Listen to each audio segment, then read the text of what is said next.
It's Chef Jeff with the Rogue Chef, Branson, Missouri. Today I'm going to be showing you the pumpkin spice brownie cheesecake with pecan sauce on top. To start, I've got most of my ingredients together, but I'm going to weigh out the flour for you. When you do your flour, you don't want to scoop in because that compacts your flours. You always want to scoop into it and then level it off.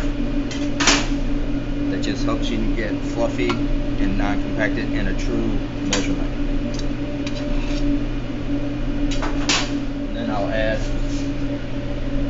my baking powder and my seasonings, which are basically pumpkin spice, nutmeg, cinnamon, and allspice, and then sift it all together. And that's all your dry ingredients.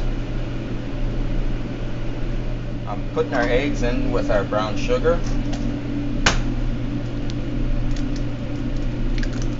Mixing up our wet ingredients into our brown sugar. Our butter. And our pumpkin filling.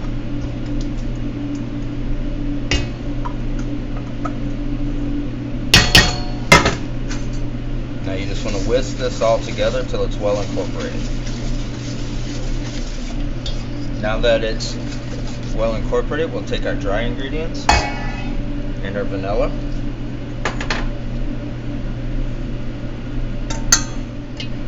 And now whisk it all together. Like a cake batter, brownie mix batter. It's not as loose as some brownie mixes. Put our brownie mix in. Spread it out, pressing it into the corners. Here we have our cheesecake filling. It's a basic cheesecake filling with cream cheese, eggs, vanilla, and sugar. And then we'll just pour this on top.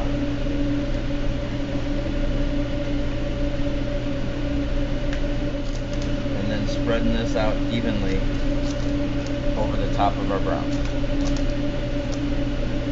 It's not a thick layer of cheesecake. It's just enough to really coat the top. I'll put it in a 300 to 315 oven with a water pan in the bottom, and that goes back to just keeping some moisture in the oven. I'll check it in about 45 minutes and then turn it around. Alright, I'm ready to flip the cheesecake and brownies around. You can see it's almost done. It's just about done. There's a little jiggle in it, but it's just about ready. About another 15 minutes. Now it's time to pull out our brownie cheesecake.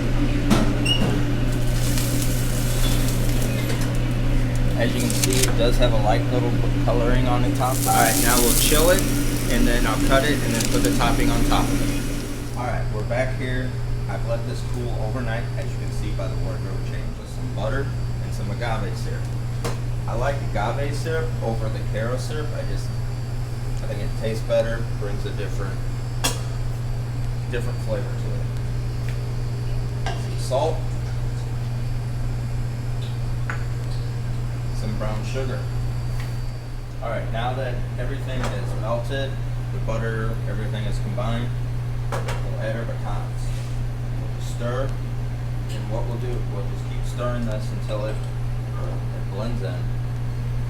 And then what we want it to do is come to a simmer, but we'll bring it up to a 220 degrees, which is right around, between 220 and 240 for your softball stage. So it's thick, but still not hard. While we're waiting on that, get this ready to cut.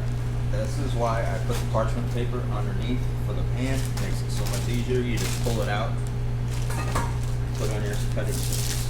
And what I'll do is trim up these sides for service. Simple.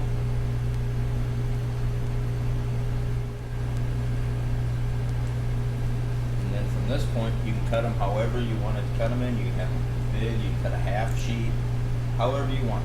These you can just eat while you're cutting the other stuff. They make great snacks. Now I'm going to cut it. A little trick: dip your knife into hot water, and it will help give you a little smoother cut.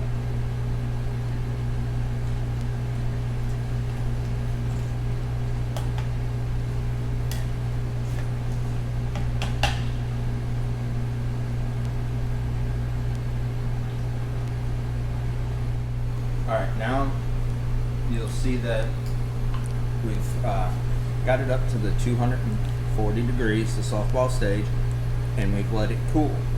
And now you got a nice pecan caramel sauce that we'll place on top of our brownies. I've already portioned out our brownies before we cut them, and now we'll just take a dollop, and that's the technical term, is a dollop. And you just want to put enough on here where it just spreads and oozes everywhere. Hope you enjoyed the video. Come visit us at the Rogue Chef, Branson, Missouri.